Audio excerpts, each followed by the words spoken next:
Chapter 4 employee empowerment and quality management. അങ്ങനെ നമ്മൾ ഈ ഒരു ബുക്കിനകത്ത് ഇൻഡസ്ട്രിയൽ റിലേഷനകത്ത് 4ാമത്തെ ചാപ്റ്ററാണ് പഠിക്കാൻ പോകുന്നത്. 5 ചാപ്റ്ററാണല്ലോ ഉള്ളത്. അപ്പോൾ 5ാമത്തെ ചാപ്റ്റർ വളരെ ചെറിയ ചാപ്റ്ററാണ്. ഈ ഒരു ചാപ്റ്ററും ചെറുതാണ്. അപ്പോൾ ഇതിനകത്ത് എംപ്ലോയിയുടെ എംപവർമെൻറ്റിനെ കുറിച്ചാണ്. വുമൻസ് എംപവർമെൻറ്റ് എപ്പോഴും കേൾക്കുന്ന വേർഡാണ്. എംപ്ലോയീസിനും അതുപോലെ തന്നെ എംപവർമെൻറ്റ് ഉണ്ട്. ഓക്കെ, അപ്പോൾ what you mean by employee empowerment? കൂടുതൽ എക്സ്പ്ലനേഷൻ ഇല്ലാതെ പെട്ടെന്ന് തന്നെ ഈ ഒരു ചാപ്റ്റർ പറഞ്ഞു പോകാം. എന്നാൽ നിങ്ങൾക്ക് എക്സാമിന് പഠിക്കാനും സുഖമായിരിക്കും. അപ്പോൾ എംപ്ലോയീസിൻ്റെ എംപവർമെൻറ്റ് എന്താണെന്ന് ഫസ്റ്റ് ഇതിനകത്ത് പഠിക്കണം. Employee empowerment is a strategy and philosophy that enables employees to make decisions about the job. ഈ എംപ്ലോയീസ് എംപവർമെൻറ്റോട് ഉദ്ദേശിക്കുന്നത് അവരെ ഏതൊരു കാര്യത്തിനും അവരെ പ്രാപ്തരാക്കുക, അവരെ ഉയർത്തിക്കൊണ്ടുവരിക എന്നുള്ള മീനിങ്ങാണ്. ഓക്കെ, അപ്പോൾ അതൊരു സ്ട്രാറ്റജിയാണ്, അതൊരു ഫിലോസഫിയാണ്.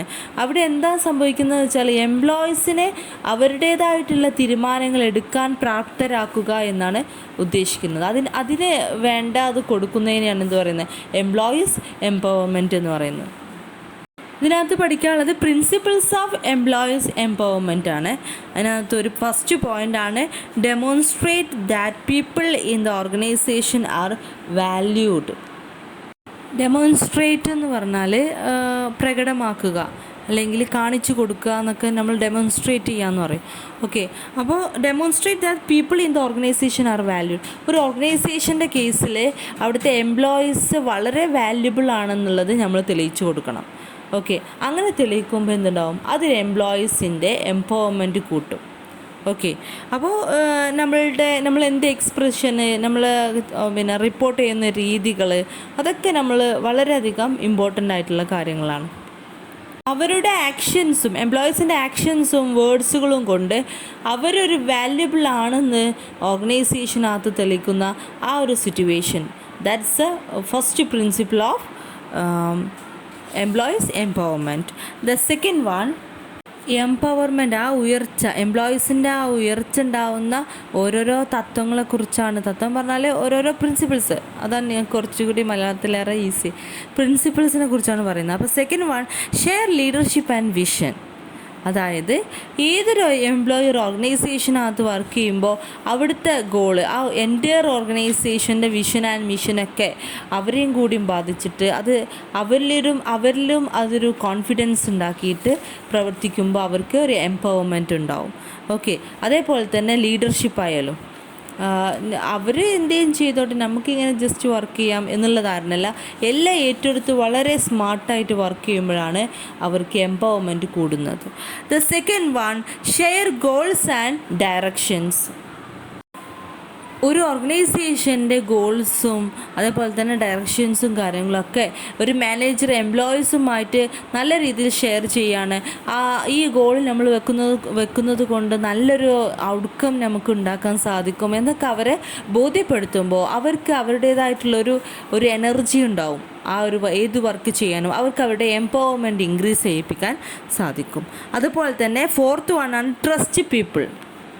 ട്രസ്റ്റ് ഒരു പ്രധാന ഘടകമാണ്. ഒരു നല്ല ട്രസ്റ്റ് ആളുകളുടെ ഇടയിൽ ഒരാൾക്കുണ്ടെങ്കിൽ അയാൾക്ക് നല്ലൊരു എംപവർമെൻറ്റ് ഉണ്ടാകും. ഏതൊരു കാര്യം ചെയ്യാൻ ഒരു എനർജറ്റിക് ഉണ്ടാകും. അപ്പോൾ ട്രസ്റ്റ് എന്നുള്ളത് വളരെ നല്ലൊരു പോയിൻ്റാണ്. Then fifth one, provide information for decision making.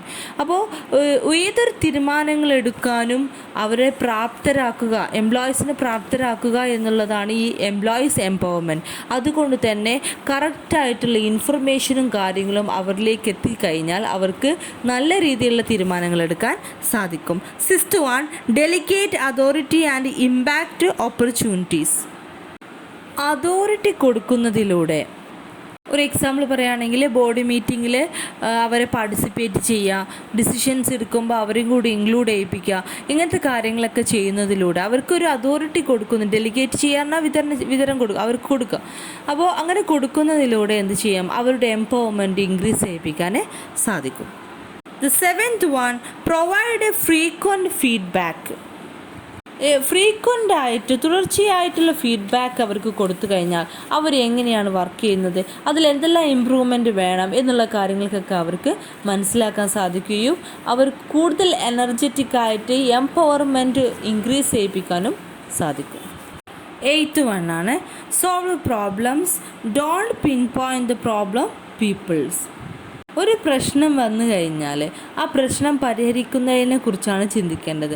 അല്ലാതെ അത് പരിഹരിക്കാതെ അത് ചെയ്ത ആളുകളുടെ അയാളെ ക്രൂശിക്കാൻ നിൽക്കരുത്. ഓക്കെ, അപ്പോൾ ഏതൊരു പ്രശ്നമാണെങ്കിലും അത് എത്രത്തോളം നമ്മളെ പ്രൊഡക്റ്റിനെ എത്രത്തോളം ബാധിച്ചിട്ടുണ്ട്, അതെങ്ങനെ സോൾവ് ചെയ്യാം, അതിനെക്കുറിച്ച് വേണം ചിന്തിക്കാൻ. ഇതൊക്കെ വളരെ നല്ല പോയിൻറ്റ്സാണ്. നമ്മളുടെ കേസിലൊക്കെ ആയാലും, നമ്മളുടെ എംപവർമെൻ്റ് കേസൊക്കെ ആയാലും, ഇപ്പോൾ ഒരു കുട്ടിയുടെ കേസൊക്കെ ആയാലും അവൾ പരീക്ഷയിൽ തോറ്റുപോയി എന്നുള്ളൊരു പ്രോബ്ലം വന്നു. ആ പ്രോബ്ലം വന്നു, നീ തോറ്റുമല്ലേ, നിന്നെ അങ്ങനെ വഴക്ക് പറഞ്ഞ് അവളെ ഇല്ലായ്മ ചെയ്തിട്ട് ഒരു കാര്യവുമില്ല. ആ ഒരു വ്യക്തിയുടെ മേലേക്ക് തിരിഞ്ഞിട്ട് കാര്യമില്ല. സാരമില്ല, ഇതെങ്ങനെ നമുക്ക് പരിഹരിക്കാം, അതിനെക്കുറിച്ച് വേണം ചിന്തിക്കാം. ഓക്കെ, ആ ഒരു പോയിൻ്റാണ് അവിടെ പറയുന്നത്. Okay, the 9th one, listen to learn and ask question to provide guidance. ഏതൊരു കാര്യം ലേൺ ചെയ്തെടുക്കുക, വളരെ ലിസണോട് കൂടി ലേൺ ചെയ്തെടുക്കുക. നമുക്ക് ഡൗട്ടുകൾ ഉണ്ടെങ്കിൽ അതെല്ലാം ക്ലിയർ ചെയ്യുക, നല്ല ഗൈഡൻസ് ഉണ്ടായിരിക്കുക. ഓക്കെ, അപ്പോൾ വളരെ നന്നായിട്ട് എന്ത് ഡൗട്ട് ഉണ്ടെങ്കിലും അത് ക്ലിയർ ചെയ്തിട്ട്, അല്ലെ ഡൗട്ടുകൾ മനസ്സിൽ വെച്ച് അത് അപ്പോൾ നമ്മളുടെ ആക്ഷൻസ് ഒന്നും കംപ്ലീറ്റ് ആവില്ല. അപ്പോൾ എല്ലാ ഡൗട്ടുകളും ക്ലിയർ ചെയ്ത് വളരെ നല്ല രീതിയിൽ തന്നെ എല്ലാ ആക്ഷൻസും ചെയ്യാം. The 10th one, help employees feel rewarded and recognized for the empowerment behavior. ചില എംപ്ലോയീസ് നന്നായി വർക്ക് ചെയ്യുന്നുണ്ടാവും, നല്ല എഫേർട്ട് എടുക്കുന്നുണ്ടാവും, പക്ഷെ അതൊന്നും ആരും കാണുന്നില്ല, ആരും റെക്കഗ്നൈസ് ചെയ്യുന്നില്ല എന്നുണ്ടെങ്കിൽ അവിടെ എംപവർമെൻറ്റ് ഇൻക്രീസ് ചെയ്യിപ്പിക്കാൻ സാധിക്കില്ല. അപ്പോൾ ഏത് വർക്ക് ചെയ്യാനും അതിനനുസരിച്ചുള്ള പ്രോത്സാഹനങ്ങൾ കൊടുത്താൽ മാത്രമേ എംപവർമെൻറ്റ് ഉണ്ടാവുകയുള്ളൂ. അപ്പോൾ ഇത്രയും പ്രിൻസിപ്പിൾസാണുള്ളത്. ഇനി നമുക്ക് പഠിക്കാനുള്ള ബെനിഫിറ്റ്സ് ഓഫ് എംപ്ലോയീസ് എംപവർമെൻറ്റ്. തീർച്ചയായും ഒരുപാട് ബെനിഫിറ്റ്സുകളുണ്ട്. ഒരു എംപ്ലോയി എംപവർമെൻറ്റ് ഉണ്ടാകുന്നതോടുകൂടി, എംപവർമെൻറ്റ് എന്ന് പറഞ്ഞാൽ അവരുടെ പവർ ഇൻക്രീസ് ചെയ്യാണ്. അപ്പോൾ അതോടുകൂടി അവിടെ ഒരുപാട് ബെനിഫിറ്റുകൾ ഉണ്ടാകുന്നുണ്ട്. ഫസ്റ്റ് വൺ ആണ് self motivation and A sense of independence. ഒരു എംപ്ലോയീസിന് എംപവർമെൻറ്റ് ഉണ്ടാകുന്നതിലൂടെ അയാൾക്കൊരു സെൽഫ് മോട്ടിവേഷനും അതുപോലെ തന്നെ ഒരു സെൻസ് ഓഫ് ഇൻഡിപെൻഡൻസ് എന്ന് പറഞ്ഞാൽ ഒരു ഫ്രീഡവും ഉണ്ടാവും ഏതൊരു കാര്യത്തിലായാലും. The second one, bilateral communication. മാനേജ്മെൻറ്റും എംപ്ലോയീസും തമ്മിൽ പരസ്പരമുള്ള കമ്മ്യൂണിക്കേഷൻ കൂടും.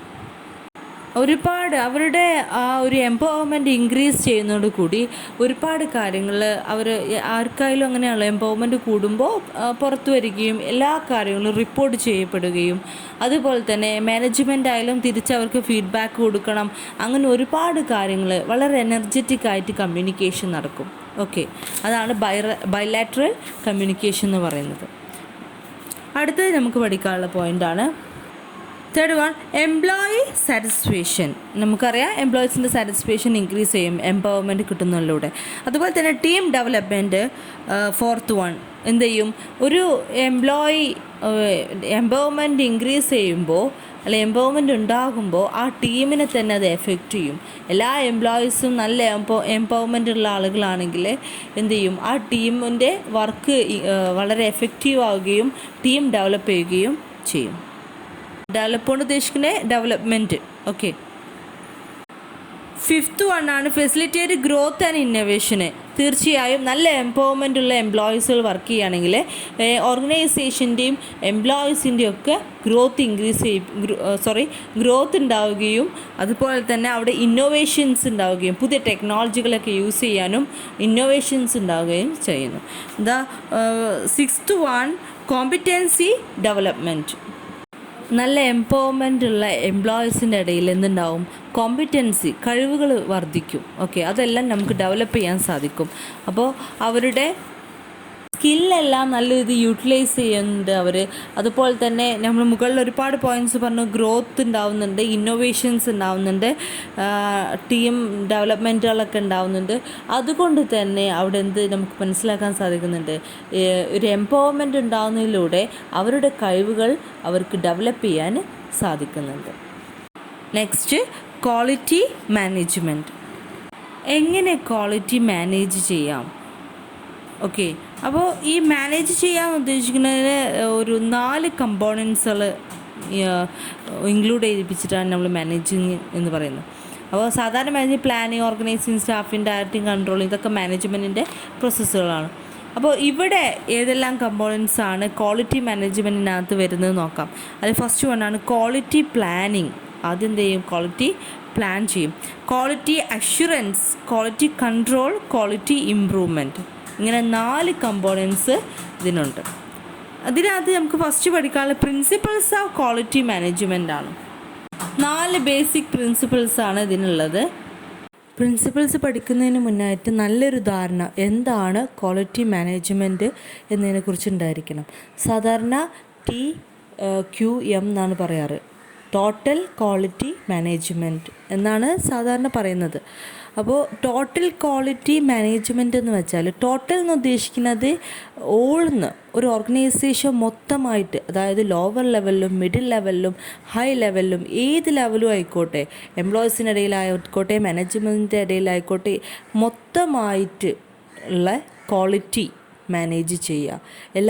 എല്ലാ ക്ലാസ്സിലും അല്ലെങ്കിൽ എല്ലാ ലെവലിലും, മിഡിൽ ലെവലായാലും ലോവർ ലെവലായാലും ഹൈ ലെവലായാലും ക്വാളിറ്റി ഇൻക്രീസ് ചെയ്യിപ്പിക്കുക എന്നുള്ള ഒരു പ്രോസസ്സാണ് ടോട്ടൽ ക്വാളിറ്റി മാനേജ്മെൻറ്റ്.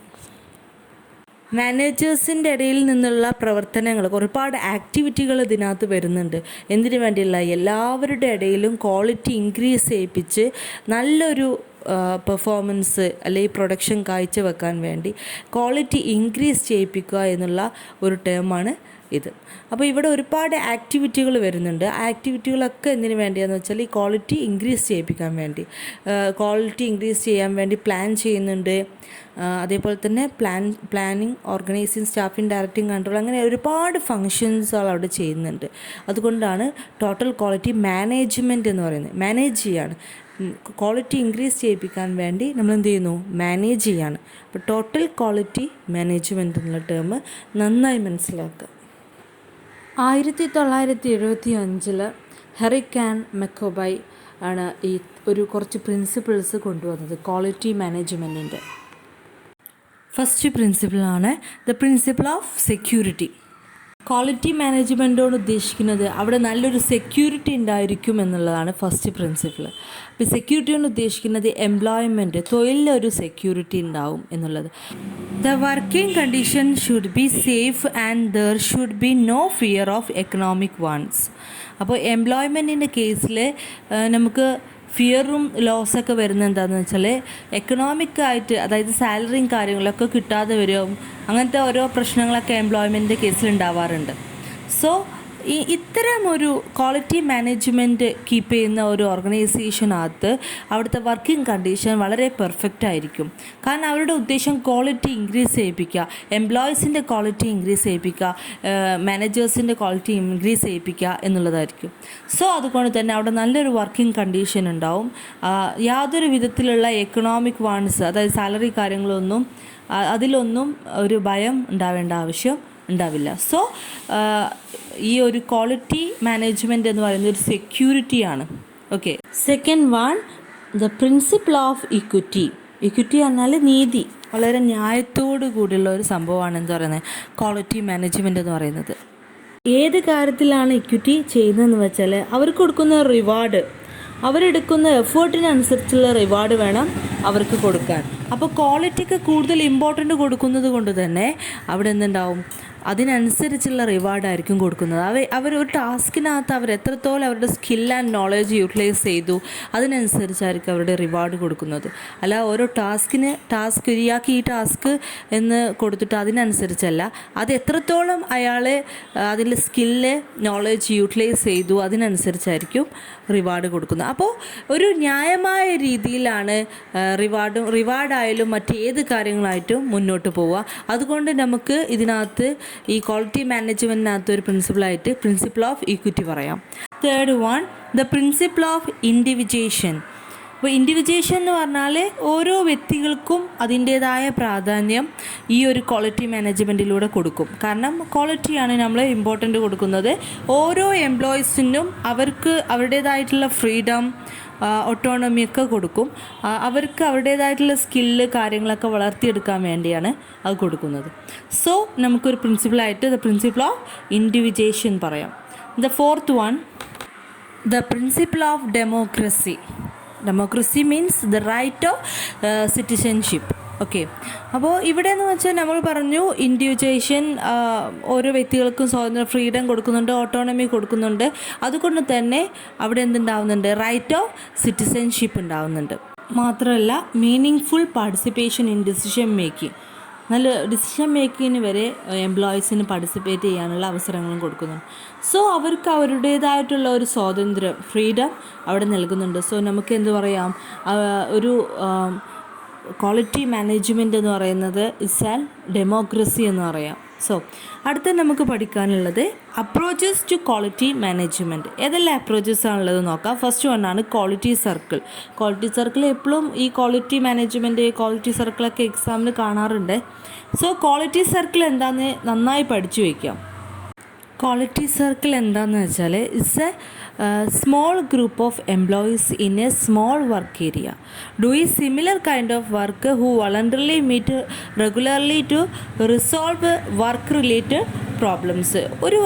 ഒരു സെയിം വർക്ക് ചെയ്യുന്ന ആളുകളുടെ ഇടയിൽ നിന്നും കുറച്ച് ആളുകളുടെ ഒരു ഗ്രൂപ്പ് ഉണ്ടാക്കുകയാണ്. ഓക്കെ, ഒരു സ്മോൾ ഗ്രൂപ്പ്, മിനിമം 3 പേര് അല്ലെങ്കിൽ മാക്സിമം 12 പേര് വരെ ആ ഗ്രൂപ്പിനകത്ത് ഉൾപ്പെടുത്താം. അപ്പോൾ അങ്ങനെ ഗ്രൂപ്പ് ഉണ്ടാക്കുകയും അവർ അവരുടെ ആ ഏരിയയിലുള്ള ആ വർക്കിനെ കുറിച്ച് ഡെയിലി റെഗുലറായിട്ട് അവർ അനാലിസ് ചെയ്യുകയാണ്. അതിനെക്കുറിച്ച് മനസ്സിലാക്കുക, അതിൽ പിന്നെ എന്തെല്ലാം ആവശ്യമുണ്ടോ അതൊക്കെ മനസ്സിലാക്കുകയും ഇതാക്കുകയും. അതുപോലെ തന്നെ ഒരുപാട് വർക്കുകൾ അവർ ചെയ്യുന്നുണ്ട്. അതിൽ ഞാൻ ലിസ്റ്റ് ഔട്ട് ചെയ്യാം. Improve quality of product and services, അതുപോലെ തന്നെ effective utilization of human resources, cost reduction, satisfying workers in participation and involvement, improve the employees' morality and improve the supervisory and leadership skill, resolve the problems in working environment എന്ന് തുടങ്ങി ഒരുപാട് ഫങ്ഷൻസുകൾ ഈ ഒരു small group ചെയ്യുന്നുണ്ട്. അപ്പോൾ ഓരോ ഏരിയക്കും ഓരോ quality circle ഉണ്ടാവും. അപ്പോൾ ഈ ഒരു സെയിം വർക്ക് ചെയ്യുന്ന ഒരു ഏരിയ, അതായത് ഒരു സ്മോൾ വർക്ക് ഏരിയ, ആ ഏരിയയിലെ കാര്യങ്ങളെല്ലാം ആര് കൈകാര്യം ചെയ്യും? ക്വാളിറ്റിയുമായി ബന്ധപ്പെട്ട കാര്യങ്ങളൊക്കെ ആര് കൈകാര്യം ചെയ്യും? ഈ ഒരു ക്വാളിറ്റി സർക്കിൾ കൈകാര്യം ചെയ്യും. രണ്ടാമത്തെ അപ്രോച്ചസാണ് വർക്കേഴ്സ് വെൽഫെയർ. ഈ വർക്കേഴ്സിൻ്റെ വെൽഫെയർ എന്ന് പറയുന്നത് വർക്കേഴ്സിന് ആനുകൂല്യങ്ങൾ കൊടുക്കുക. അപ്പോൾ ഈ വർക്കേഴ്സിൻ്റെ ജീവിത നിലവാരം ഉയർത്താൻ വേണ്ടി വർക്കേഴ്സിന് ഒരുപാട് ആനുകൂല്യങ്ങൾ കൊടുത്ത് അവരുടെ ജീവിത നിലവാരം ഉയർത്തുന്നു. അപ്പോൾ ഇങ്ങനെ ഉയർത്തുന്നത് എന്തിനാണെന്ന് വെച്ചാൽ അവരുടെ തൊഴിൽ ജീവിത നിലവാരം ഉയർത്തിക്കൊണ്ടുവരാൻ വേണ്ടിയാണ്. ഓക്കെ, അപ്പോൾ ഇങ്ങനെ അവരുടെ വെൽഫെയറിൽ അവർക്ക് ആനുകൂല്യങ്ങൾ ഇൻക്രീസ് ചെയ്യിപ്പിക്കുമ്പോൾ ഇത് കൊടുക്കുന്നത് ആരൊക്കെയാണ്? ഇപ്പോൾ തൊഴിലുടമ, അതായത് എംപ്ലോയർ കൊടുക്കാം എംപ്ലോയീസിന്, അതുപോലെ തന്നെ യൂണിയൻ, അതുപോലെ തന്നെ ഗവൺമെൻറ് ഒക്കെ ഇതുപോലത്തെ വെൽഫെയർ കൊടുക്കുന്നുണ്ട്. Welfare refers to anything for the comfort and improvement in intellectual and social wellbeing of employees over and above the wage paid. Okay, അപ്പോൾ വേജിന് പുറമേ കൊടുക്കുന്ന ഒരുപാട് വെൽഫെയർ ഫെസിലിറ്റീസുകൾ ഉണ്ടാവും. അപ്പോൾ അത്തരം കാര്യങ്ങൾ ഈ ക്വാളിറ്റി മാനേജ്മെൻറ്റിനകത്ത് ഉൾപ്പെടുത്തും. ഇങ്ങനെ അവരെ ഉയർത്തിക്കൊണ്ടുവരുമ്പോൾ അവരിലുള്ള ആബ്സെൻറ്റീസം, അതുപോലെ തന്നെ ടേൺ ഓവറൊക്കെ റെഡ്യൂസ് ചെയ്യാനും പ്രൊഡക്ഷനും കാര്യങ്ങളും ക്വാളിറ്റികളും ഇൻക്രീസ് ചെയ്യിപ്പിക്കാനും സാധിക്കും. സോ ഇത് നമുക്ക് ഇന്ത്യയുടെ ഒരു കേസിൽ പറയുകയാണെങ്കിൽ വെൽഫെയർ, വർക്കേഴ്സിൻ്റെ വെൽഫെയറിനെ രണ്ടാക്കി തരംതിരിക്കാൻ സാധിക്കും. ഫസ്റ്റ് വൺ സ്റ്റാറ്റ്യൂട്ടറി വെൽഫെയറും അതുപോലെ തന്നെ വോളണ്ടറി വെൽഫെയറും. ഈ സ്റ്റാറ്റ്യൂട്ടറി വെൽഫെയർ എംപ്ലോയീസിന് ഗവൺമെൻറ് കൊടുക്കുന്ന വെൽഫെയർ ആണെങ്കിൽ, വെൽഫെയർ ഫെസിലിറ്റീസുകളാണെങ്കിൽ അത് സ്റ്റാറ്റ്യൂട്ടറി വെൽഫെയറിനകത്തും, വോളണ്ടറി വെൽഫെയർ എന്ന് പറയുമ്പോൾ യൂണിയൻ ആൻഡ് എംപ്ലോയർ കൊടുക്കുന്നതാണെങ്കിൽ അതിനെ വോളണ്ടറി വെൽഫെയറിനകത്ത് ഉൾപ്പെടും. അപ്പോൾ ഇവിടെ സ്റ്റാറ്റ്യൂട്ടറി വെൽഫെയർ എക്സ്പ്ലെയിൻ ചെയ്യുന്നുണ്ട്. സ്റ്റാറ്റ്യൂട്ടറി വെൽഫെയർ എന്ന് പറഞ്ഞാൽ ഗവൺമെൻറ് ഉറപ്പാക്കുന്ന വെൽഫെയറുകളാണ്. അത് സേഫ് ചെയ്യാൻ വേണ്ടി, വർക്കിംഗ് കണ്ടീഷൻ സേഫ് ചെയ്യാനും അതുപോലെ തന്നെ സോഷ്യൽ സെക്യൂരിറ്റികൾ എംപ്ലോയീസിന് എൻഷ്യൂർ ചെയ്യാനും വേണ്ടിയാണ്. അതുമായി ബന്ധപ്പെട്ട നിയമങ്ങളാണ് ഫാക്ടറീസ് ആക്ട് 1948.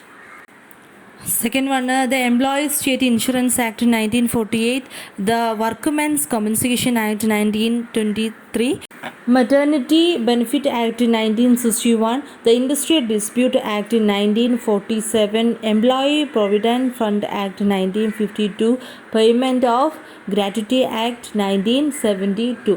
ഇത്ര ആക്ടുകളുടെ ബേസിൽ ആണ് നമ്മൾ എന്ത് ചെയ്യുന്നത്, ഗവൺമെൻറ് ഒരുപാട് വെൽഫെയർ ഫെസിലിറ്റീസുകൾ എംപ്ലോയീസിന് കൊടുക്കുന്നത്. സെക്കൻഡ് വണ്ണാണ് വളണ്ടറി വെൽഫെയർ. വളണ്ടറി വെൽഫെയർ എന്താണെന്ന് പറഞ്ഞു കഴിഞ്ഞു, യൂണിയൻ ഓർ എംപ്ലോയർ കൊടുക്കുന്ന വെൽഫെയർ ഫെസിലിറ്റീസുകളാണ്. ഇതിനകത്ത് ഉൾപ്പെടുന്ന ഫെസിലിറ്റികളാണ് ഹൗസിംഗ് കൺവെയൻസ് പറഞ്ഞാൽ കൈമാറ്റം ചെയ്യുക, low interest, loan and advance, recreation activities of various kinds, leave travel, social security schemes, educational schemes free or concession on companies products, quality educational facilities, family planning concessions. ഈ ഒരു ഫെസിലിറ്റിയിലൊക്കെ voluntary welfare ആണ്. So ഇനി നമുക്ക് പഠിക്കാനുള്ള മൂന്നാമത്തെ അപ്രോച്ചാണ് organisational development. 1978 French and Bale ഒരു ഡെഫിനിഷൻ അവിടെ കൊടുത്തിട്ടുണ്ട്. അത് നിങ്ങൾ പഠിച്ചിട്ട് വേണം പോകാൻ. ഓർഗനൈസേഷൻ ഡെവലപ്മെൻറ്റ് എന്താണെന്ന് ചോദിച്ചാൽ പറയാം.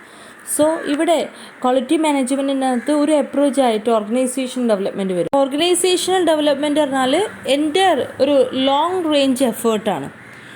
ഓർഗനൈസേഷൻ്റെ എല്ലാ പ്രോബ്ലംസും സോൾവ് ചെയ്തിട്ട് ന്യൂ ടെക്നോളജികളും കാര്യങ്ങളൊക്കെ അഡോപ്റ്റ് ചെയ്തിട്ട് ക്വാളിറ്റി എല്ലാം ഇൻക്രീസ് ചെയ്തിട്ട് ഒരു ഡെവലപ്മെൻറ്റ് കൊണ്ടുവരിക എന്നുള്ളതാണ് ഇത് ഓർഗനൈസേഷൻ ഡെവലപ്മെൻറ്റ് എന്ന് പറയുന്നത്.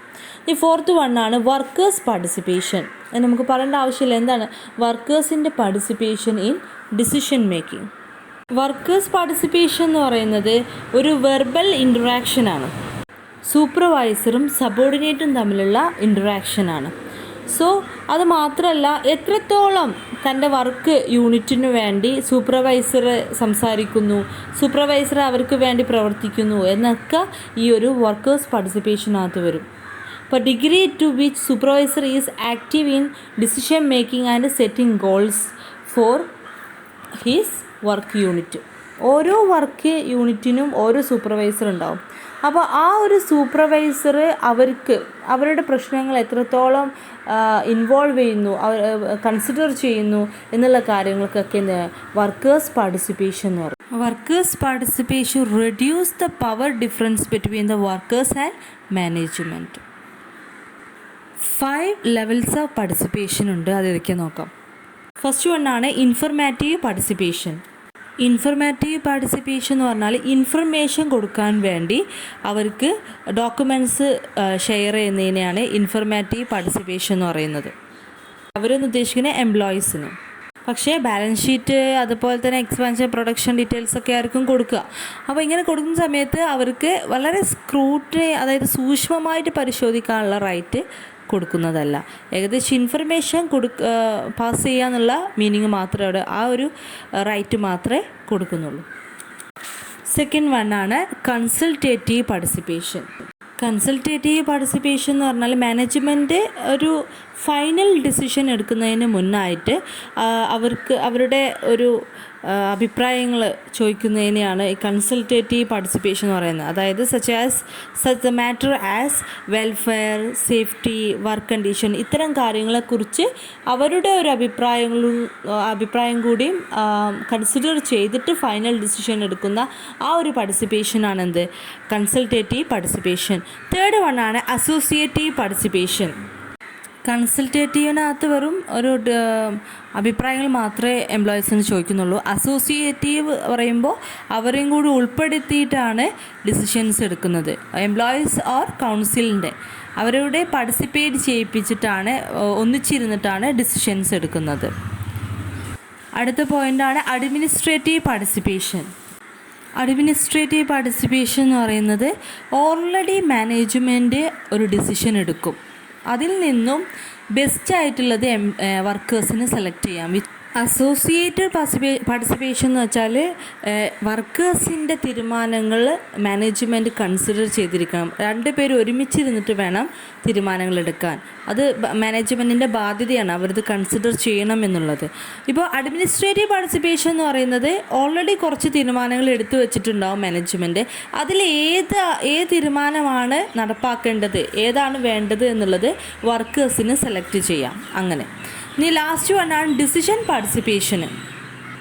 ഇതെന്ന് പറയുന്നത് ഇൻവോൾവ്സ് ജോയിൻറ്റ് ഡിസിഷൻ മേക്കിംഗ് ആണ്. 2 പേരും ഒരുമിച്ചിരുന്നിട്ടുള്ള ജോയിൻ്റ് ആയിട്ടുള്ള ഡിസിഷൻ മേക്കിംഗ് ആണ്. അപ്പോൾ നിങ്ങൾക്ക് വിചാരിക്കുക അസോസിയേറ്റീവ് ഡിസിഷൻ പാർട്ടിസിപ്പേഷനും ഡിസിഷൻ പാർട്ടിസിപ്പേഷനും തമ്മിലുള്ള ഡിഫറെൻ്റ് ആണെന്ന് വിചാരിക്കുക. അപ്പോൾ അസോസിയേറ്റഡ് പാർട്ടിസിപ്പേഷൻ പറഞ്ഞാൽ അവിടെ മാനേജ്മെൻറ്റിൻ്റെ ഒരു ബാധ്യത തന്നെയാണ്. എംപ്ലോയീസിനെ ഇതിനകത്ത് ഉൾപ്പെടുത്തുക, അവരത് കൺസിഡർ ചെയ്യുക, അവരത് ആക്സെപ്റ്റ് ചെയ്യുക എന്നുള്ളത് ഒരു ബാധ്യതയാണ്. ഓക്കെ, ഡിസിഷൻ പാർട്ടിസിപ്പേഷൻ എന്ന് പറയുന്നത് ഇതൊരു ജോയിൻ്റ് ആയിട്ട് 2 പേര് ഒരുമിച്ചിരുന്ന് പരസ്പരം കോംപ്രമൈസ് ചെയ്തിട്ട് ഡിസിഷൻ എടുക്കുന്നതിനെയാണ് ഡിസിഷൻ പാർട്ടിസിപ്പേഷൻ എന്ന് പറയുന്നത്. പ്രൊഡക്ഷൻ, വെൽഫെയർ ഇത്തരം കേസുകളിലാണ് ഡിസിഷൻ പാർട്ടിസിപ്പേഷൻ നടത്താറ്. അടുത്ത് നമുക്ക് പഠിക്കാനുള്ളത് ക്വാളിറ്റി സർക്കിളാണ്. ഇപ്പോൾ ക്വാളിറ്റി സർക്കിൾ എന്താണെന്ന് തൊട്ട് മുന്നേ നമ്മൾ അപ്രോച്ചിൽ ഫസ്റ്റ് വണ്ണായിരുന്നു, അത് നമ്മൾ എക്സ്പ്ലെയിൻ ചെയ്തതാണ്. ക്വാളിറ്റി സർക്കിൾ എന്താണെന്ന്, ഒരു സ്മോൾ ഗ്രൂപ്പ് ഓഫ് പീപ്പിൾസിൻ്റെ പ്രവർത്തനങ്ങളാണ് ക്വാളിറ്റി സർക്കിൾ. അപ്പോൾ ഒരു സ്മോൾ ഏരിയയിൽ നിന്നും ഒരു സ്മോൾ ഗ്രൂപ്പിനെ മിനിമം 3 മാക്സിമം 12 പേര് വരെ അടങ്ങാവുന്ന ഒരു ഗ്രൂപ്പിൻ്റെ പ്രവർത്തനങ്ങൾ, ആ ഒരു ഗ്രൂപ്പിനെയാണ് ക്വാളിറ്റി സർക്കിൾ എന്ന് പറയുന്നത്. QC എന്ന് റെപ്രസെൻ്റ് ചെയ്യും. അപ്പോൾ അതിനെക്കുറിച്ച് നേരത്തെ എക്സ്പ്ലെയിൻ ചെയ്തതാണ്, ഇത് ജസ്റ്റ് ഒന്ന് വായിച്ച് നോക്കുക.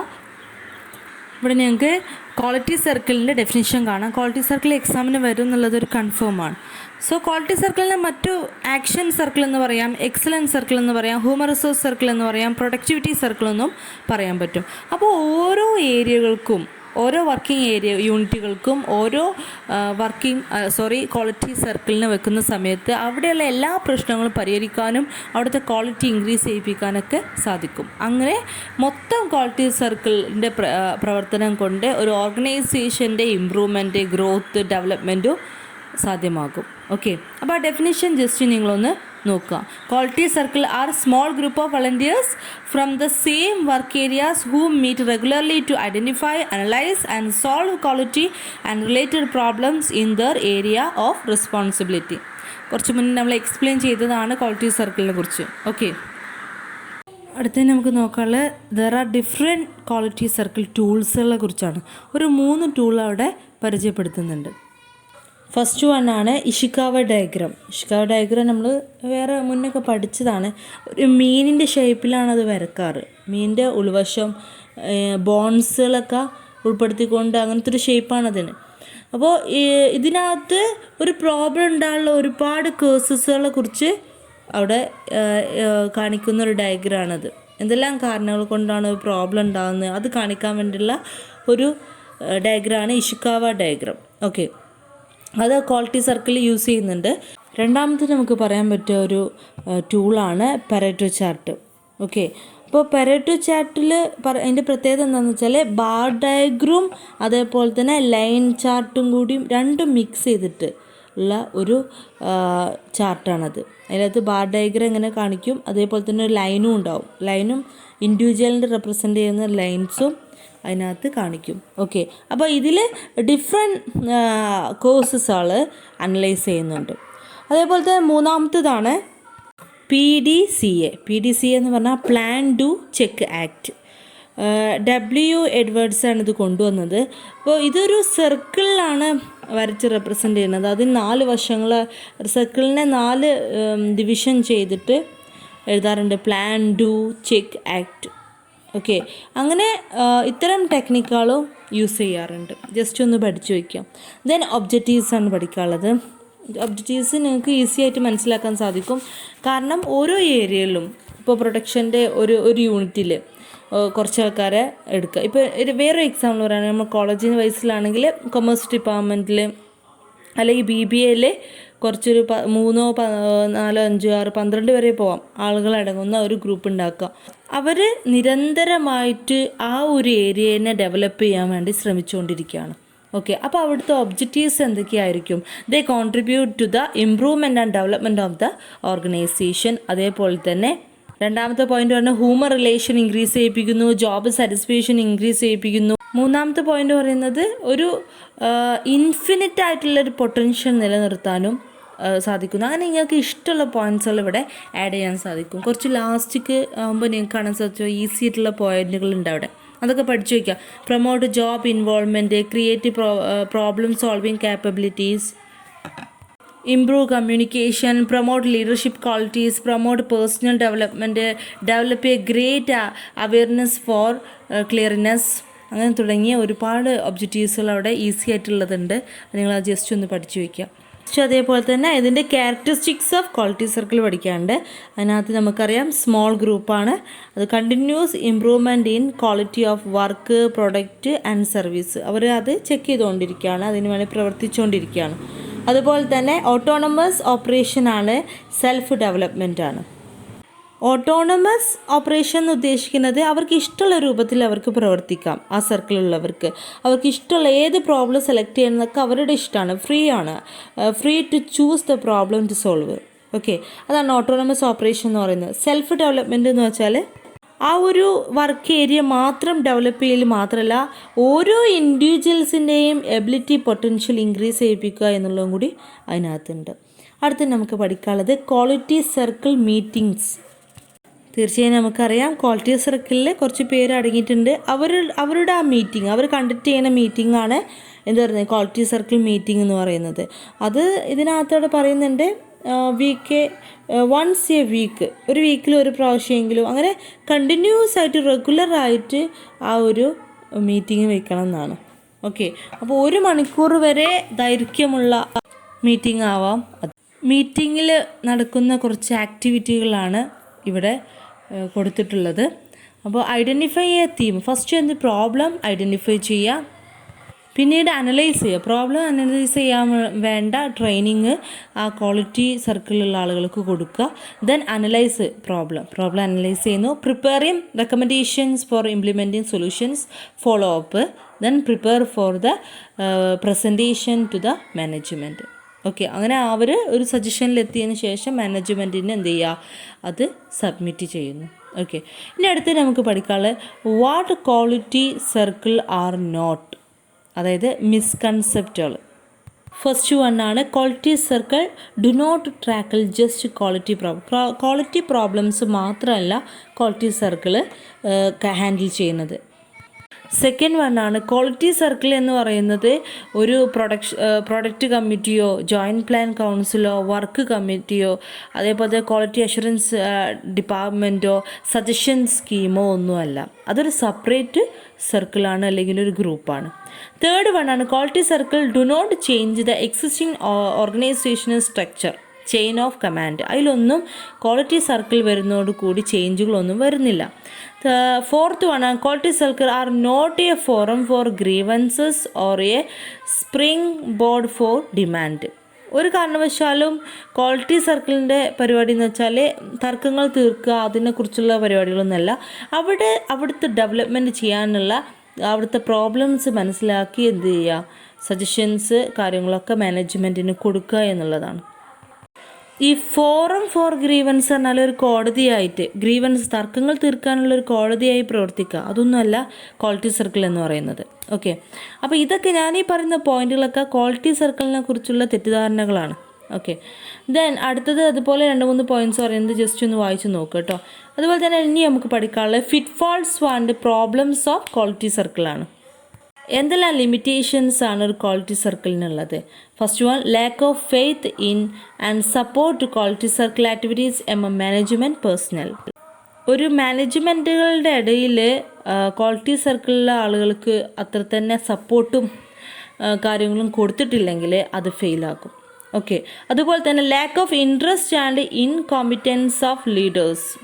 താല്പര്യമില്ലാത്ത ലീഡേഴ്സും കാര്യങ്ങളൊക്കെ ആണെങ്കിൽ അതിനനുസരിച്ചുള്ള പോരായ്മകളുണ്ടാവും.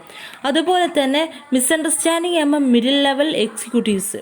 അവരുടെ മിസ്അണ്ടർസ്റ്റാൻഡിങ്ങും എന്തിനുണ്ടാവും, ക്വാളിറ്റി സർക്കിളിൻ്റെ കറക്റ്റായിട്ടുള്ള ഇത് ചെയ്യാൻ സാധിക്കില്ല. ഇവിടെ എക്സ്പ്ലെയിൻ ചെയ്യുന്ന ഈ പോയിന്റുകൾ എന്താണെന്ന് വെച്ചാൽ ഫിറ്റ്ഫാൾസുകളാണ്. ഓക്കെ. അപ്പോൾ ഒരു ക്വാളിറ്റി സർക്കിൾ നല്ല രീതിയിൽ പ്രവർത്തിക്കുന്നതിൽ എന്തെങ്കിലും പ്രശ്നങ്ങളുണ്ടെങ്കിൽ അതിനുള്ള കാരണങ്ങളാണ് ഇതൊക്കെ. ഇത്തരം കാരണങ്ങൾ ഉണ്ടായിക്കഴിഞ്ഞാൽ ഒരു ക്വാളിറ്റി സർക്കിളിന് നല്ല രീതിയിൽ പ്രവർത്തിക്കാൻ കഴിയില്ല. അപ്പോൾ അതിന് ഫസ്റ്റ് വൺ പറഞ്ഞു, മാനേജ്മെൻറ്റ് സപ്പോർട്ട് ഇല്ലാതിരുന്ന. അതുപോലെ തന്നെ ലീഡേഴ്സിന് കറക്റ്റായിട്ടുള്ള ഒരു ഇൻട്രസ്റ്റ് ആ കാര്യത്തിൽ ഒരു കാര്യത്തിലും ഇല്ലാതിരുന്നാൽ ആ ക്വാളിറ്റി സർക്കിൾ നല്ല രീതിയിൽ പ്രവർത്തിക്കാൻ കഴിയില്ല. അതുപോലെ തന്നെ മിഡിൽ ലെവൽ എക്സിക്യൂട്ടീവ്സ് ഉണ്ടാവും അവരുടെ മുകളിൽ. അവരിൽ നിന്നും ഭയപ്പെട്ടുകൊണ്ട് പ്രവർത്തിക്കുകയാണ് ക്വാളിറ്റി സർക്കിളെങ്കിൽ നല്ല രീതിയിൽ തീരുമാനങ്ങൾ എടുക്കാൻ സാധിക്കില്ല. അങ്ങനെ എന്തെല്ലാം പ്രോബ്ലംസ് ഉണ്ടാകും അല്ലെങ്കിൽ ഫിറ്റ്ഫാൾസ് ഉണ്ടാകും എന്നാണ് ഇവിടെ പറയുന്നത്. അടുത്ത് നമുക്ക് പഠിക്കാനുള്ള സ്ട്രക്ചർ ഓഫ് ക്വാളിറ്റി സർക്കിൾ പ്രോഗ്രാമാണ്. അതായത് ഒരു ക്വാളിറ്റി സർക്കിൾ എന്ന കുറച്ച് പേരെ നമ്മൾ അപ്പോയിൻറ്റ് ചെയ്യുമ്പോൾ അതിൻ്റെ പ്രവർത്തനങ്ങൾക്ക് അതുമായി ബന്ധപ്പെട്ട് ഏതെല്ലാം ആളുകൾ ഉണ്ടാവുമെന്നാണ്. അതിൽ ഫസ്റ്റ് വണ്ണാണ് സർക്കിൾ പാർട്ടിസിപ്പൻസ്, അതായത് ആ സർക്കിളിനകത്തുള്ള മെമ്പേഴ്സ്. അതുപോലെ തന്നെ അതിനകത്തൊരു ലീഡർ ഉണ്ടാവും. അതുപോലെ തന്നെ പ്രോഗ്രാം ഫെസിലിറ്റേറ്റർ ഉണ്ടാവും. അതുപോലെ തന്നെ അഡ്വൈസറി കമ്മിറ്റി ഉണ്ടാവും. ടോപ്പ് മാനേജ്മെൻറ്റ് വേണം ഇവരെ റിപ്പോർട്ടുകളൊക്കെ കേൾക്കാൻ വേണ്ടി. അതുപോലെ തന്നെ പൊട്ടൻഷ്യൽ മെമ്പേഴ്സും നോൺ പാർട്ടിസിപ്പേറ്റിംഗ് മാനേജ്മെൻറ്റും ഓർ മെമ്പേഴ്സും, മറ്റുള്ളവർ, ഓർഗനൈസേഷനിലുള്ള മറ്റുള്ളവരും. ഓക്കെ, മറ്റുള്ളവരെന്ന് പറഞ്ഞാൽ ഇവരുടെ ഏത് കാര്യങ്ങളും അവരെ പാർട്ടിസിപ്പേറ്റ് ചെയ്യുന്നില്ലെങ്കിലും അവരെ എഫക്റ്റ് ചെയ്യുന്നുണ്ടാവും അത്തരം ആളുകൾ. ഓക്കെ, അപ്പോൾ ഇവരൊക്കെ കൂടിയതാണ് ഒരു ക്വാളിറ്റി സർക്കിളിൻ്റെ സ്ട്രക്ചർ എന്ന് പറയുന്നത്. അടുത്ത നമുക്ക് പഠിക്കാനുള്ള role and responsibility of various elements in quality circles ആണ്. അപ്പോൾ ആർക്കൊക്കെ എന്തെല്ലാം റോളുണ്ട് എന്ന് നോക്കാം. ഫസ്റ്റ് മെമ്പേഴ്സിന്, ക്വാളിറ്റി സർക്കിളിലുള്ള മെമ്പേഴ്സിന് എന്തെല്ലാം റോളുണ്ട് അത് ജസ്റ്റ് നിങ്ങൾക്ക് വായിച്ചാൽ മനസ്സിലാവുന്നതേ ഉള്ളൂ. മെമ്പേഴ്സ് അതിൽ ഒരുപാട് പോയിന്റ്സ് പറയുന്നുണ്ട്. മെമ്പേഴ്സ് എപ്പോഴും ഫോക്കസ് ചെയ്യേണ്ടത് ഓൺ ഓർഗനൈസേഷണൽ ഒബ്ജക്റ്റീവ്സിലായിരിക്കണം ഫോക്കസ് ചെയ്യുന്നത്. അതുപോലെ തന്നെ problem should be related to work. നമ്മൾ വർക്കുമായി റിലേറ്റഡ് ആയിട്ടുള്ള പ്രോബ്ലംസാണ് അവർ ക്യാരി ചെയ്യേണ്ടത്. അങ്ങനത്തെ കുറച്ച് നിങ്ങൾക്ക് വായിച്ചാൽ മനസ്സിലാവുന്ന കുറച്ച് പോയിന്റ്സുകളുണ്ട് അവിടെ. അടുത്ത നമുക്ക് റോൾ ഓഫ് ലീഡേഴ്സാണ്. ഒരു ലീഡറുടെ ഡ്യൂട്ടി എന്ന് പറയുമ്പോൾ ഏത് ടൈമിൽ ഏത് ഡേറ്റിൽ ക്വാളിറ്റി സർക്കിളിൻ്റെ മീറ്റിംഗ് വെക്കണം, അത് മറ്റുള്ളവരെ ഇൻഫോം ചെയ്യണം. അതുപോലെ തന്നെ മാക്സിമം അറ്റൻഡൻസ് ഉണ്ടായിരിക്കണം മീറ്റിങ്ങിനകത്ത്, പിന്നെ കണ്ടക്ട് മീറ്റിംഗ് എഫക്റ്റീവ്ലി എന്ന് തുടങ്ങിയ കാര്യങ്ങളൊക്കെ ലീഡറുടെ ഡ്യൂട്ടിയാണ്. അതുപോലെ തന്നെ റോൾ ഓഫ് ഫെസിലിറ്റേറ്റർ, തൊട്ട് മേലെ സ്ട്രക്ചർ പഠിച്ചു, അതിൽ ഒരുപാട് ആളുകൾ പഠിച്ചു. അപ്പോൾ അവരുടെയൊക്കെ റോളുകളാണ് പഠിക്കുന്നത്. അപ്പോൾ ലീഡർ പഠിച്ചിരുന്നു, അതുപോലെ തന്നെ ഫെസിലിറ്റേറ്ററും പഠിച്ചിരുന്നു.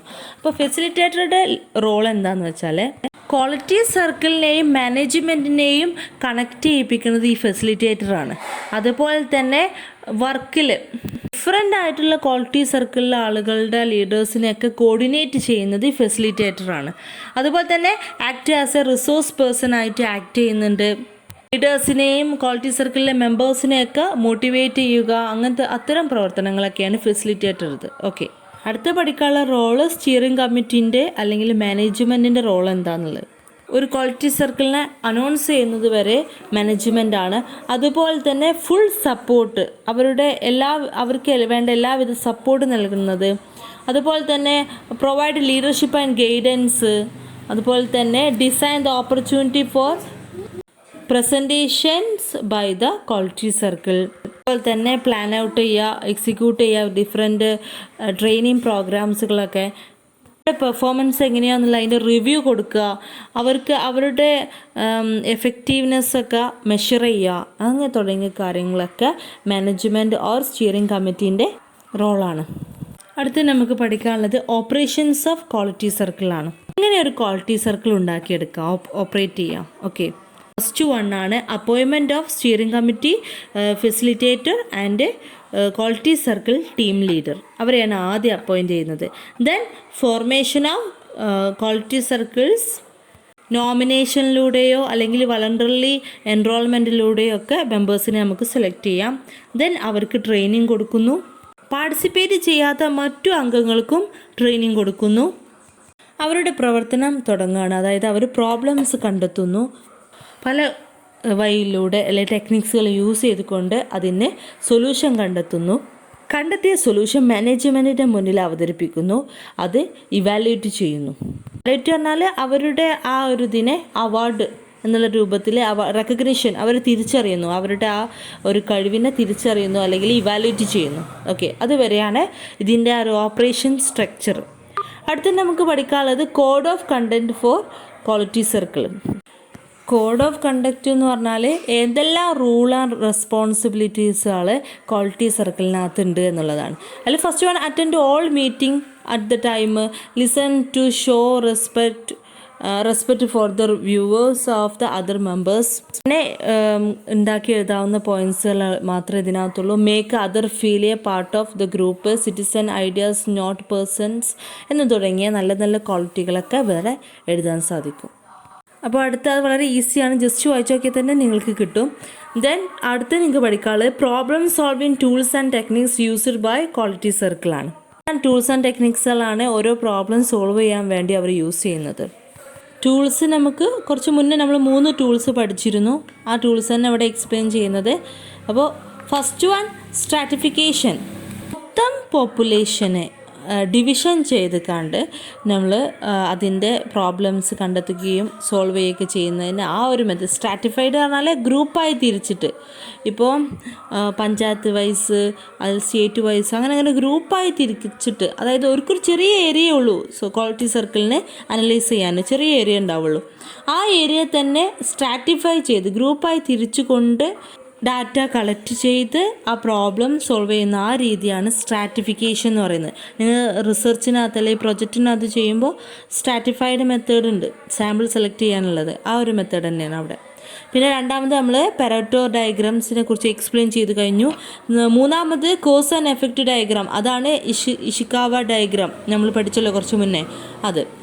നാലാമത് ഗ്രാഫ്സ് ഉപയോഗിച്ചുകൊണ്ട് ചെയ്യാൻ പറ്റും. ചെക്ക് ഷീറ്റുകൾ അറിയാമല്ലോ നിങ്ങൾക്ക്, അത് ഉപയോഗിച്ച് കൊണ്ടും ചെയ്യാം. ഹിസ്റ്റോഗ്രാം, സ്കാറ്റർ ഡയഗ്രാം എന്താണെന്ന് ക്യൂട്ടിയിലൊക്കെ പഠിച്ചിരുന്നല്ലോ, ഹിസ്റ്റോഗ്രാമൊക്കെ പഠിച്ചിരുന്നു. അപ്പോൾ ഇതൊക്കെയാണ് ടൂൾസുകൾ, ഒരു ക്വാളിറ്റി സർക്കിളിൽ അവർ യൂസ് ചെയ്യുന്ന ടൂൾസുകൾ ഇതൊക്കെയാണ്. ഇനി ഏതൊക്കെ ടെക്നിക്സുകൾ നോക്കാം. ക്വാളിറ്റി സർക്കിളിനകത്ത് ഉള്ള ടെക്നിക്കുകൾ, അതായത് ഏതെല്ലാം ടെക്നിക്കുകൾ യൂസ് ചെയ്തുകൊണ്ട് ക്വാളിറ്റി സർക്കിളിലെ ആളുകൾ പ്രവർത്തിക്കുന്നത് അവിടുത്തെ ഡെവലപ്മെൻറ്റിന് വേണ്ടി. അപ്പോൾ അതിൽ ഫസ്റ്റ് വണ്ണാണ് ബ്രെയിൻ സ്റ്റോമിങ്. വളരെ ഇമ്പോർട്ടൻ്റ് ആയിട്ടുള്ള കുറച്ച് പോയിൻറ്റ്സാണ്, ഇപ്പോൾ പഠിച്ചു വയ്ക്കുക. ബ്രെയിൻ സ്റ്റോമിങ് എന്ന് വെച്ചാൽ എല്ലാ എംപ്ലോയീസിൻ്റെയും ഐഡിയകൾ പുറത്തു കൊണ്ടുവരുന്ന ഒരു ടെക്നിക്കാണ് ബ്രെയിൻ സ്റ്റോമിങ് എന്ന് പറയുന്നത്. അത് തെറ്റായാലും ശരിയായാലും എല്ലാവരുടെ അഭിപ്രായം പ്രകടിപ്പിക്കാനുള്ള അവസരം കൊടുക്കുകയും അവിടെ അത് ഒന്നിച്ചിരുന്ന് എല്ലാവരുടെ ഐഡിയകളും ഡിസ്കസ് ചെയ്യുന്ന ആ ഒരു ടെക്നിക്കാണ് ബ്രെയിൻ സ്റ്റോമിങ് എന്ന് പറയുന്നത്. അപ്പോൾ ബ്രെയിൻ സ്റ്റോമിങ് ചെയ്യുന്ന സമയത്ത് അവിടെ അതിനെ അനലൈസ് ചെയ്യുകയോ ഇവാലുവേറ്റ് ചെയ്യുകയോ ഒന്നും ചെയ്യില്ല. ജസ്റ്റ് എല്ലാവരുടെ ഐഡിയകളും ഒന്ന് പരസ്പരം ഷെയർ ചെയ്യുക, ഒന്നിച്ച്.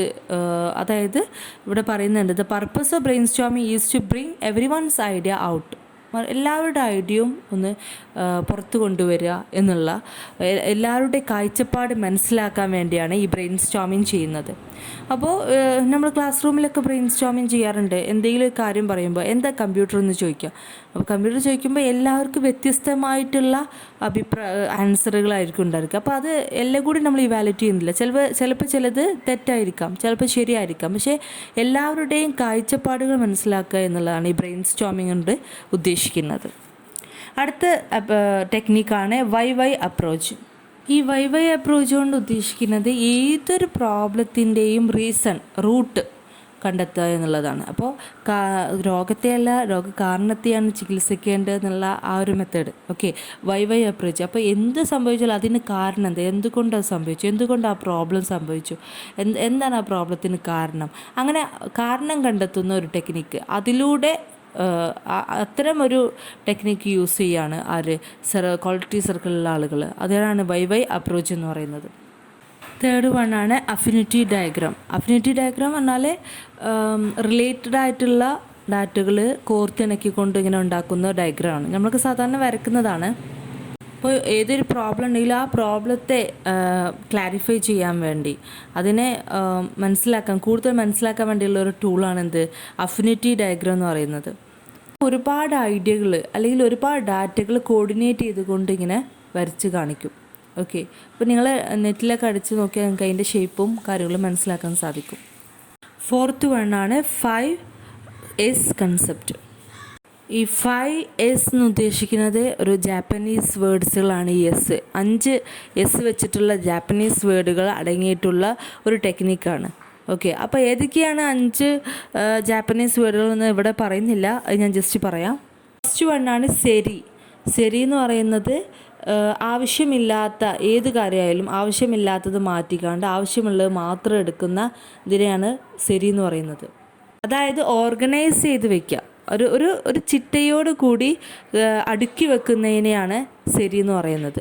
ഓക്കെ, അപ്പോൾ അനാവശ്യമായിട്ടുള്ള ഏത് കാര്യവും അതിന് ഒഴിവാക്കും, ആവശ്യമുള്ളത് മാത്രം എടുക്കും. Okay, രണ്ടാമത്തേതാണ് cetane. സീറ്റൻ എന്ന് പറഞ്ഞാൽ ക്രമത്തിലാക്കി വെക്കുക എന്നുള്ളതാണ് സീറ്റൻ എന്ന് ഉദ്ദേശിക്കുന്നത്. ഇപ്പോൾ ശരി എന്ന് പറഞ്ഞാൽ ഓർഗനൈസ്ഡ് ചെയ്യുക എന്നുള്ളതാണ്. സീറ്റൻ എന്ന് പറഞ്ഞാൽ അത് ഒരു ഓർഡറിൽ ക്രമത്തിലാക്കി നമുക്ക് ഉപയോഗമുള്ള കാര്യങ്ങളൊക്കെ ഒരു ക്രമത്തിലാക്കി വയ്ക്കുക എന്നുള്ളത്. അടുത്ത മൂന്നാമത്തെ സീസോ ആണ്.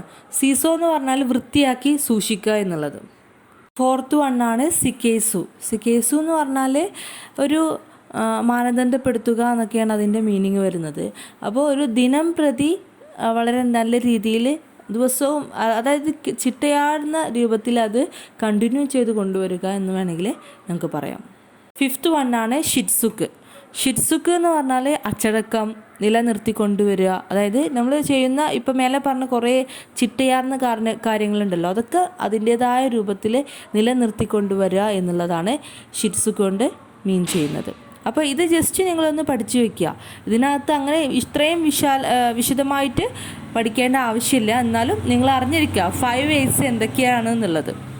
അടുത്തത് fifth വണ്ണാണ് 3MU elimination approach. 3MU വെച്ചിട്ടുള്ള 3 കാര്യങ്ങൾ എലിമിനേറ്റ് ചെയ്യണം, ഒഴിവാക്കണം. അതാണ് 3MU എലിമിനേഷൻ അപ്രോച്ച്. അപ്പോൾ 3MU വെച്ചിട്ടുള്ള വാക്കുകളാണ് മുട, മുറി, മുറ. ഓക്കെ, അത് നിങ്ങൾക്ക് ഇഷ്ടമുള്ള രൂപത്തിൽ ഉച്ചരിക്കാം, കാരണം ഇംഗ്ലീഷ് വേർഡല്ല. സോ മുട എന്ന് പറഞ്ഞാൽ വേസ്റ്റ്ഫുൾനെസ് ആണ്, മുറി എന്ന് പറഞ്ഞാൽ എക്സസീവ്നെസ്, മുറ എന്ന് പറഞ്ഞാൽ ഡിസ്പേർഷനാണ്. അപ്പോൾ വേസ്റ്റ് അധികം പാഴാക്കുന്ന ആ വേസ്റ്റ് ഇല്ലാതിരിക്കുക. അതുപോലെ തന്നെ എക്സസീവ്നെസ് പറഞ്ഞാൽ ഓവറാക്കി ചെയ്യുന്നത്, അമിതമായാലും അമൃതം വിഷം എന്ന് കേട്ടില്ലേ, അപ്പോൾ ആ വേർഡാണ് എന്ത്, മുറി. എക്സസീവ്നെസ് അമിതമാവുക. ഓക്കെ, മുറ എന്ന് പറഞ്ഞാൽ ഡിസ്പേർഷനാണ് മുറ. ഓക്കെ, ഡിസ്പേർഷൻ എന്ന് പറഞ്ഞാൽ അങ്ങിങ്ങായിട്ട് അങ്ങനെ കിടക്കുക, പിന്നെ ഒന്നിച്ച് കൂടാതിരിക്കുക, പല വിതറി കിടക്കുക എന്നുള്ള മീനിങ്ങാണ് ഡിസ്പേർഷൻ എന്ന് പറഞ്ഞാൽ. അപ്പോൾ ഒരു ഒരുമല്ലാതെ അല്ലെങ്കിൽ ഒരു ഒന്നിച്ച് കൂടാതെ, ഒന്നിച്ചൊരു മീറ്റിംഗ് വെക്കാതെ, അല്ലെങ്കിൽ ഒന്നിച്ചൊരു ഗ്രൂപ്പായി വർക്ക് ചെയ്യാതെ, എല്ലാം സെപ്പറേറ്റ് ആയിട്ട് ഇങ്ങനെ നിൽക്കുന്നതിനെയാണ് മുറ എന്ന് പറയുന്നത്. അപ്പോൾ അങ്ങനെ ആ സെപ്പറേറ്റ് ആയിട്ടുള്ള അതും എക്സസീവ്നെസ്സും വേസ്റ്റ്ഫുൾനെസ്സും ഒക്കെ എലിമിനേറ്റ് ചെയ്യണം, ഒഴിവാക്കണം ഒരു ഓർഗനൈസേഷനകത്ത്. ഓക്കെ, അതാണ് ആ ഒരു അപ്രോച്ചിൽ പറയുന്നത്.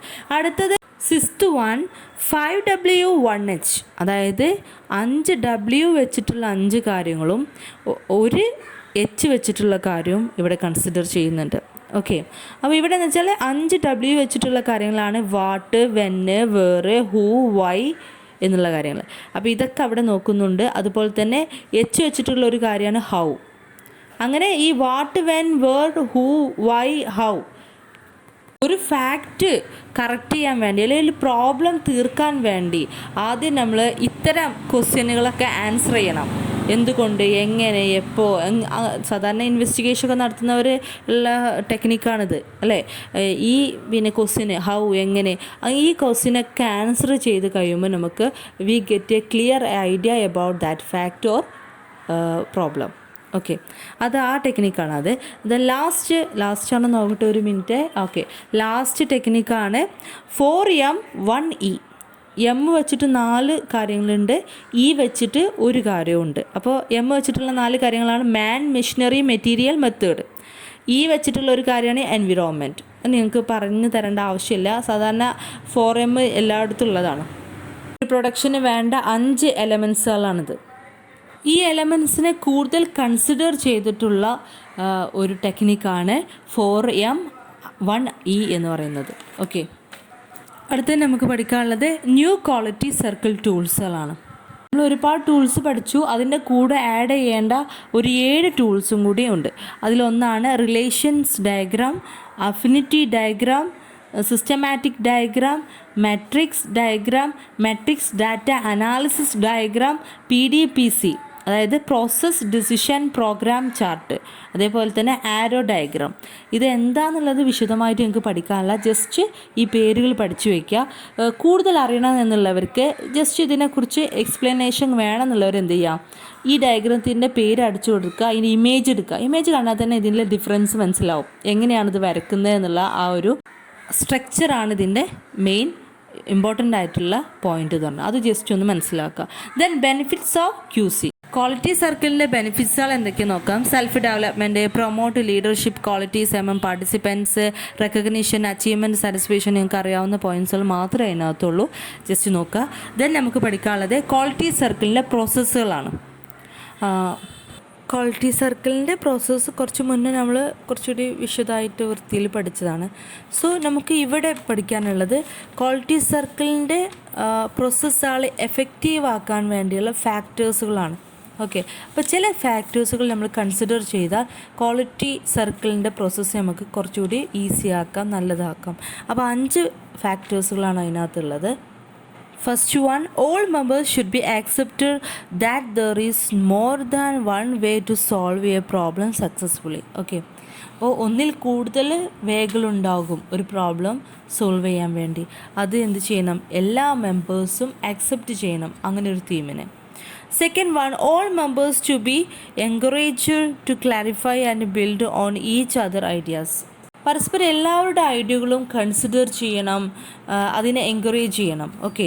Third one, periodic summarising of the activities by the leaders or members to ensure common understanding. പീരിയോഡിക്കലായിട്ട് സമ്മറൈസ് ചെയ്തുകൊണ്ടിരിക്കണം ഓരോ ആക്ടിവിറ്റികളും. അതുപോലെ തന്നെ fourth one, avoid of heated arguments in favour of one particular positions. Heated ആയിട്ടുള്ള ആർഗ്യുമെൻറ്റ്സുകളൊക്കെ അവോയ്ഡ് ചെയ്യുക. Then fifth one, avoid of technique such as majority vote to obtain group agreement. Group agreement ഒക്കെ എടുക്കുന്ന സമയത്ത് അല്ലെങ്കിൽ ഒപ്റ്റ് ചെയ്യുന്ന സമയത്ത് എന്ത് ചെയ്യുക, മെജോറിറ്റി വോട്ടിൻ്റെ ബേസിൽ ചെയ്യാതിരിക്കുക, അത് അവോയ്ഡ് ചെയ്യുക. മെജോറിറ്റി വോട്ട് എന്നുള്ള ആ ടെക്നിക്ക് അവോയ്ഡ് ചെയ്യുക എന്നാണ് പറയുന്നത്. ജസ്റ്റ് ഈ ഒരു 5 പോയിൻറ്റ്സ് ഒന്ന് മനസ്സിലാക്കി വയ്ക്കുക. അടുത്ത് നമുക്ക് പഠിക്കാനുള്ളത് എംപ്ലോയി സജഷൻ സ്കീമാണ്. അപ്പോൾ എംപ്ലോയി സജഷൻ സ്കീം എന്ന് പറഞ്ഞാൽ ഇറ്റ്സ് എ ഫോർമലൈസ്ഡ് മെക്കാനിസമാണ്.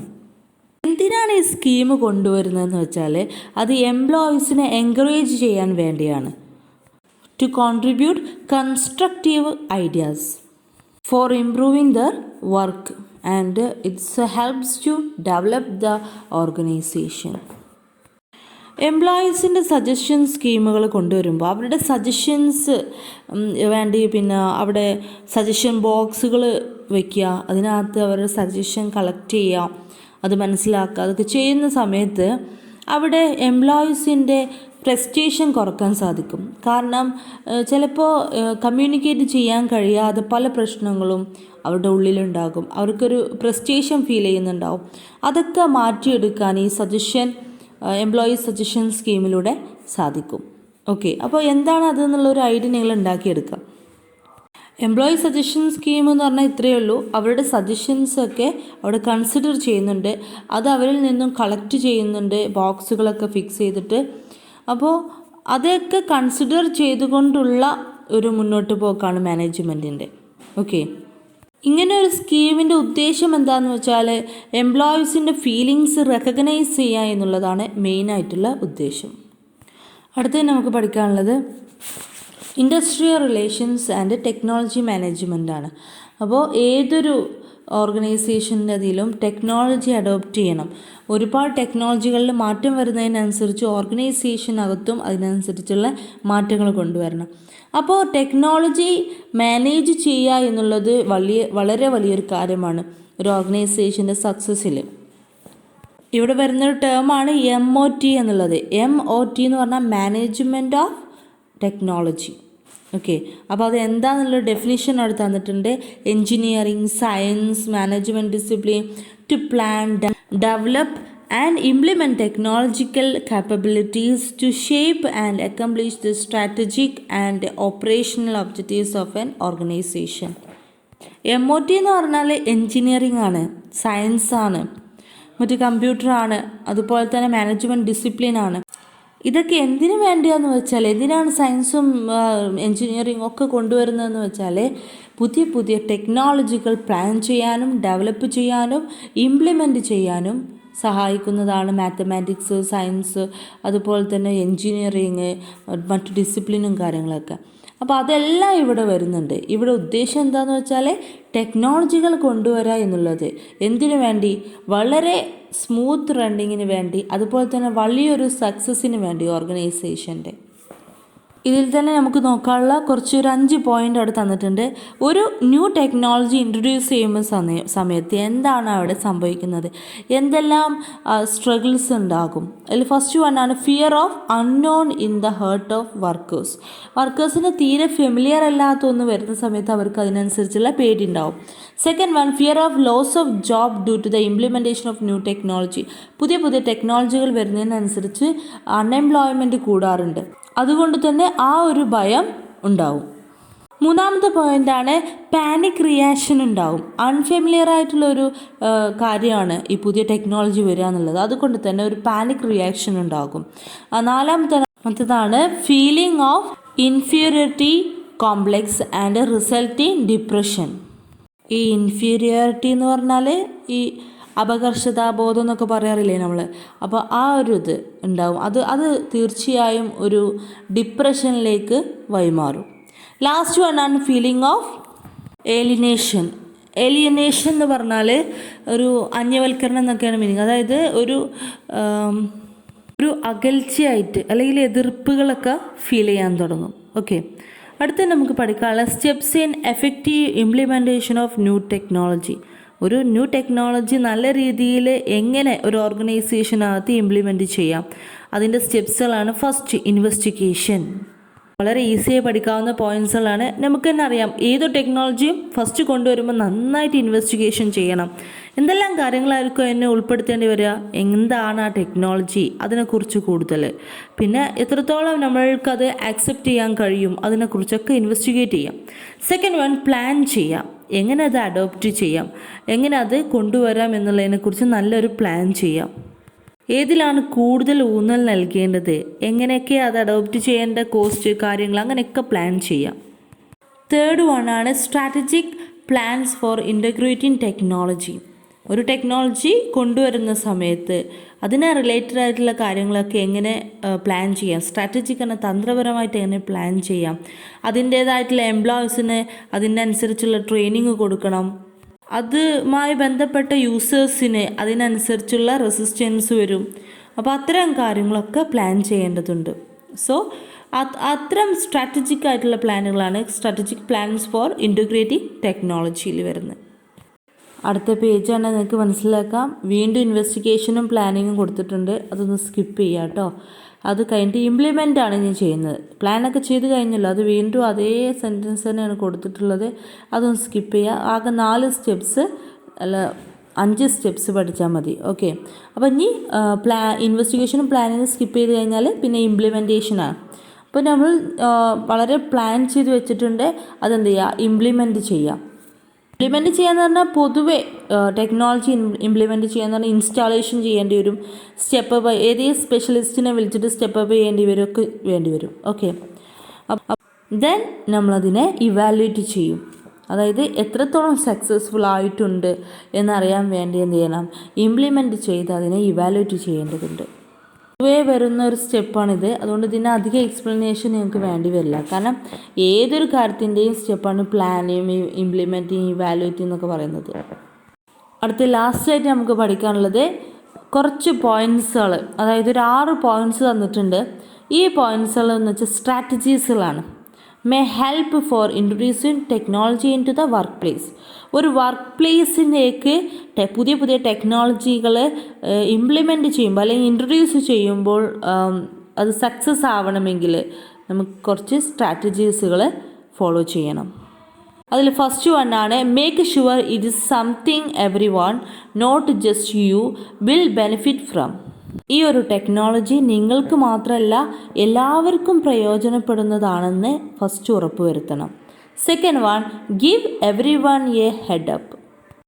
എന്തൊരു കാര്യം ഇമ്പാക്റ്റ് ആയാലും അതുപോലെ തന്നെ ബെനിഫിറ്റ് ആയാലും ഒക്കെ എല്ലാവരും ബാധിക്കുന്നത് ആയിരിക്കണം, എല്ലാവർക്കും ഇതിനകത്ത് താല്പര്യം ഉണ്ടായിരിക്കണം.